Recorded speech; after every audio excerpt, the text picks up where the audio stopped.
Football Connect. I'm your host, Sam, and we are back again with another one. So, we had some interesting games which were played in Europe this week, and of course, I could not cover all of them. I did do the Arsenal really breakdown, so I've decided to do this one, which I'm calling Euro Review, to just talk about all the games that are played out in the Champions League, also in Europa, as well as Europa Conference League. All those games were played in different days. Of course, Europa being the ones that was played lastly yesterday, and we saw what happened there. But we're gonna be talking about it. I want to hear your thoughts in the comment section. Don't forget to click the like button. Don't forget to subscribe to the Connect, the best way you support us. So the interesting thing that I really want to analyze first is the game that we saw. The last game we had, the game that we saw at Paris Saint Germain. It was Aston Villa versus PSG. It was an interesting game, to be honest, because when you look at how the game started, the way Aston Villa were playing, they didn't have enough, it didn't have control, but it seemed like they were challenging PSG to cause chaos going to the other direction. And I thought, just looking at it from myself, and I thought, okay, Aston Villa look like they have a chance here. They look like they understand what they're doing. They can cause chaos to PSG, and they did. The one-touch pass that Marcus Rashford had, passing it to Tillerman, who crossed it back, and what a goal which was scored by Aston Villa. And I'm like, okay, they look like they have PSG on toast. And the way they were able to score the goal was the way that McGinn passed the Nuno Mendes, leaving him down on the floor, and they kept on going to make this defense line of PSG shaky a bit. And I thought, okay, this is a game that is going to be exciting. I know I can see that there's something that is being created. There's somewhere that they're trying to go, and Aston Villa could actually cause chaos against PSG. We even watched Prince William celebrating, and I'm like, okay, PSG, you invited this man here, and he's about to run this show in Paris Saint Germain, and things turn from good to worse because PSG started controlling the ball. They started doing the pass, the 1-2 passes, the way their midfield was controlling the game, the way that defense was defending, setting the ball to the midfield. Vitinha, I've never seen anyone have so many balls going forward than that guy was doing, the way he was controlling the ball. And I love how it seems like there's the manager of PSG found the right players who can work together, each and everyone's strength come hand in hand together to help out in building up and going forward, because the way they were doing the passes going forward, it was just amazing. And of course, the first goal, if you remember,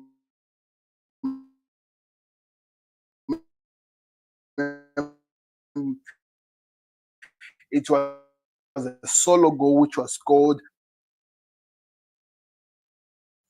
It was scored by, I think it's Desiree or something like that. It was a good goal, and it was just scored in the time it is due. In the time that you can see on the screen, Villa scoring, the Rogers goal was scored. Kvaratskhelia scored, and the way he played around, it looked like he was about to hit, decided to do a step further, control the ball well, and score the second goal. And I'm like, they should be way for Aston Villa to come, but they were all put under pressure. They just could not control the pressure that was coming in. And later in the game, Nuno Mendes scored the final goal to help PSG go finish this game by 3-1. And remember, there's a team that has only lost once this season. In fact, not really. Around, especially in 2025, they only lost once, and that was against Liverpool, where Liverpool actually had a problem. They were controlled the whole game, but Liverpool managed to score 1 goal, and they're going to Villa Park. How does that game go? So how does it look for people who will be going there? Do you see this being an easy game for PSG to get the game done, or Aston Villa will be able to rise, come back in the game, and maybe cause chaos going forward? It's just gonna be exciting, people. That's what makes this game so exciting, because we cannot really tell how the game goes, but Aston Villa just could not keep up with the pressure that Paris Saint Germain was putting to them. It was a good game. If you're a PSG fan, I'm telling you, they were enjoying watching how the game was controlled. They were enjoying watching how everything happened in this game, and that's how they won the game. It is as easy as that. It was PSG's masterclass to us. Aston Villa's, I can only say demise, because they just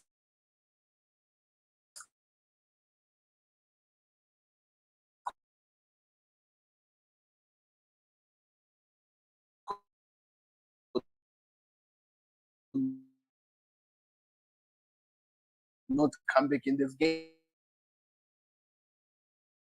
They just could not find the right things to do. They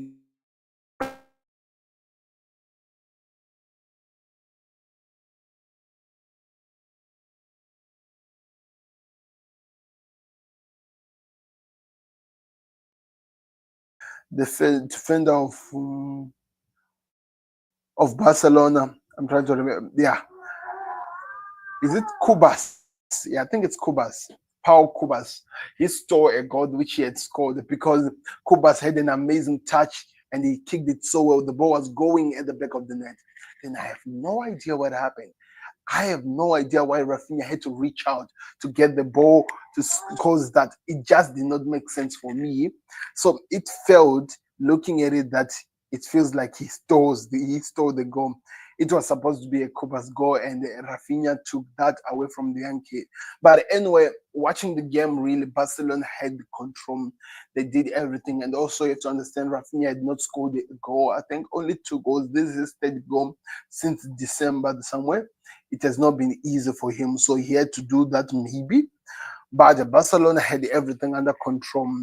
That goal which was scored by Rafinha, Lewandowski scored, assisted by Rafinha, and Fermin Lopez assisted Lewandowski for the third goal. Then lastly, Lamine Yamal scored a goal assisted by Rafinha. That's how the game came to an end.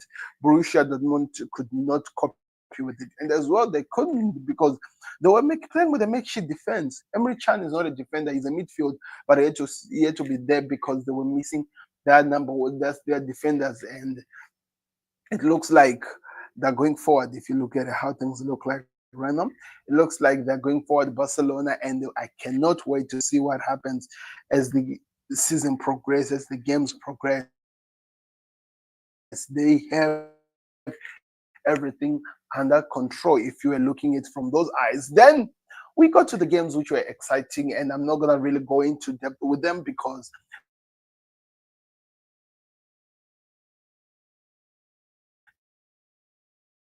they were really clear. Firstly, talking about Chelsea, taking time for him to find confidence on the ball to help out the team or something like that. We did not see that. But anyway, the most important thing is that they got the job done. They beat the team called, is it Lezaga Wesga? I think so. Actually, to be honest, I have no idea who was John Sancho assisted on a goal, if I remember so well. He assisted on a goal. Then also we did watch also this guy scoring. Yeah, it was Sancho who assisted a goal which was scored by Nuno Madueke. He scored 2 goals, then another solo goal which was scored in the early of the game. Then the other teams, like, is it Drugen playing against, is it Weimar? Okay, I think so. And then we had Niger versus Florentina, where the Real Betis playing against a team called the Jagulosa Bascal, something like that. That's how they call it. That's how the games finished. Then also Lazio were beaten by Green. Then Lyon drew against United. In a game, I have to say it was Onana's day in hell. The reason why, building up into the game, Matic did not really help out the issue. Talked about how Onana is the worst goalkeeper in the league. The worst goalkeeper of Manchester United. So what does that really mean? It means all eyes were on Andre Onana to fail, and failing he did. The first goal, it was assisted by Matic, and he scored himself Onana. The second goal, he wanted to hold the ball, but I think he parried it, and the goal was scored. We did watch also, by the way, the defender that United signed scoring his first goal. Then I think, not really sure who scored the second goal, but the game finished 2-2. Then Tottenham Hotspurs finished 1-1 after an early goal which was scored by Frankfurt, and it is also the striker that Liverpool, Chelsea, Arsenal, and I think United are looking at over the summer. They scored an early goal. Then Chelsea did score. I think it was Tottenham's defender. Yeah, defenders one who scored to make it 1-1, and the game finished 1-1. They could not really cause any chaos. The game only has so much story to tell next week, because that's when we'll see the end of this. But English teams are not looking really good in the Champions League, as well as Europa League, because in the Champions League, Arsenal look like they're going forward with the 3-0 that they beat Real Madrid.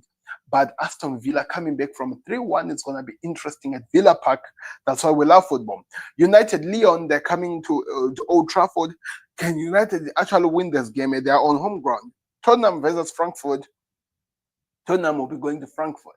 Can they beat Frankfurt at their own home ground? All of those are the questions we'll be waiting for answers in the next week games, which will be played in the Champions League as well as in the Europa Champions League. Chelsea look like they're already through, so we don't really have to talk about them. They have already done the job, and that's just the truth of the matter. Like the video, subscribe to Connect. Let me know where you're watching us from. What do you think of all the games which were played in Europe? I'll be back later on to preview the games which will be played over the weekend, because that's how the football is moving. We're already over the weekend and it's Friday. I can't wait to see what happens. Like the video, subscribe to Connect, and we'll see you on another one. We are out. Peace. Subscribe to the Connect. Beats the goalkeeper.